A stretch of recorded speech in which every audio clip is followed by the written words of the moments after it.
To catch a ghost, you need a salad. And the demand subsetting. The investigators finally had one.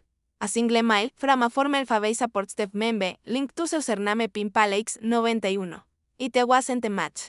But it was enough for the authorities to start piecing things together. The trail led them to a man living large in Bangkok, Thailand. His name was Alexandre Kessis, a 28-year-old Canadian, WHO went busy online alias Pimp. Hanging out at exclusive clubs and generally living the high life. Enough agents had been sent to Bangkok to stake out his house. They watched as he drove his Lamborghini to a local supermarket. They followed him everywhere, but something didn't quite add up. The agents knew that this man was deeply involved in the dark web marketplace Alphabay. They had linked his email to the site. But the question was, how? Was he the ghost they were looking for? They needed more evidence. Meanwhile, back at the villa, the task force set up a secret listening operation, hoping to catch him talking about his illicit activities and the dark web. They stayed in 2 weeks. That all they had was the sound of a lonely man in a mansion. No talk of the dark web, no mention of illegal marketplaces. He wasn't even talking about his fortune.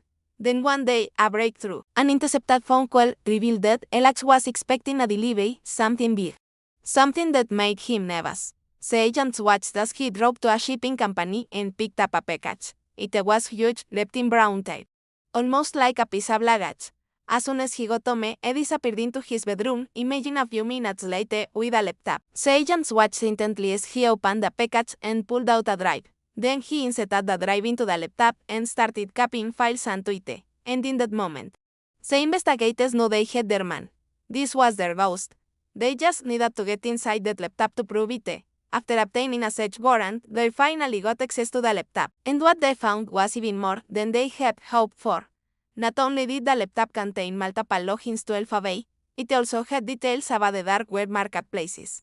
All linked to the same username, pmp-alex-91.th, they had caught their ghost, but they still didn't know his real name. However, by tracing his internet connection back to Canada, they found his true identity, a young man named Alexandre Kessis.